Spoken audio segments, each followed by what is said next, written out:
ഇന്ന് ഞാൻ പറയാൻ പോകുന്നത് കണ്ണിൽ ചോര ഇറങ്ങണയെക്കുറിച്ചാണ്. കണ്ണിൻ്റെ കൃഷ്ണമണിയുടെ അടുത്ത വെളുത്ത ഭാഗമില്ലേ, അവിടെ ചോര കാണുന്നതിനെ പറ്റിയിട്ട്. അതിൻ്റെ അപ്പർ ബോർഡർ നമുക്ക് കാണാനും സാധിക്കുന്നുണ്ടെന്ന് വിചാരിക്കുക.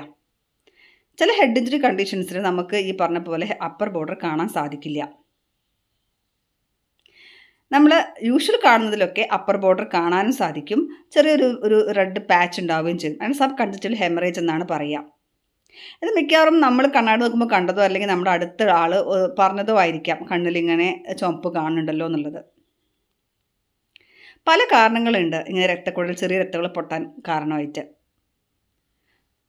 പ്രമേഹം ഉണ്ടാവുക, പ്രഷർ ഉണ്ടാവുക, അല്ലെങ്കിൽ ഈ പറഞ്ഞ പോലെ രക്തം കട്ട പിടിക്കാത്ത ഗുളികകൾ കഴിക്കുക, പിന്നെ പനീൻ്റെ കൂടെ ചുമ, വിഗ്രസായിട്ട് ചുമയ്ക്കുക, അല്ലെങ്കിൽ ഛർദ്ദിക്കുക, അല്ലെങ്കിൽ തുമ്മുക, ഇങ്ങനെ വരുമ്പോഴൊക്കെ തന്നെ കണ്ണിൽ രക്തക്കുഴൽ പൊട്ടാൻ സാധ്യതയുണ്ട്. പിന്നെ ഈ പറഞ്ഞ പോലെ മെഡിക്കേഷൻസിൻ്റെ ഭാഗമായിട്ടും അങ്ങനെ ചെയ്യാൻ സാധ്യതയുണ്ട്. പിന്നെ കണ്ണിൽ ട്രോമ വരുന്നത്, ഇഞ്ചുറി വരിക, അതിൻ്റെ ഭാഗമായിട്ടും രക്തം ഇറങ്ങും. ഈ കാരണങ്ങളൊന്നും തന്നെ നമുക്ക് കിട്ടിയില്ല. ബ്ലഡ് ടെസ്റ്റ് വഴി നമ്മളെല്ലാം തന്നെ റൂൾ ഔട്ട് ചെയ്തു.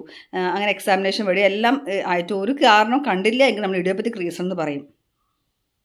അതായത് പ്രത്യേകിച്ച് ഒരു റീസൺ ഇല്ല. അങ്ങനെ എന്ത് തന്നെ ആയാലും ഒരു 1 to 2 വീക്സിനുള്ളിൽ ഇത് റിസോൾവ് ചെയ്യും. ഒരു യെല്ലോ കളറിലേക്കൊക്കെ മാറിയിട്ട് അങ്ങനെ റിസോൾവ് ചെയ്ത് പോകും.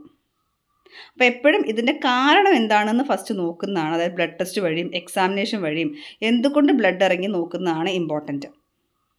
അതെല്ലാം ചെയ്തിട്ടും നമുക്കൊരു റീസണും കിട്ടുന്നില്ല എന്നാണെങ്കിൽ അതിനെ വഴിക്ക് വിട്ടേക്കുക. അത് 1 to 2 വീക്സിനുള്ളിൽ സബ്സൈഡ് ചെയ്തോളും.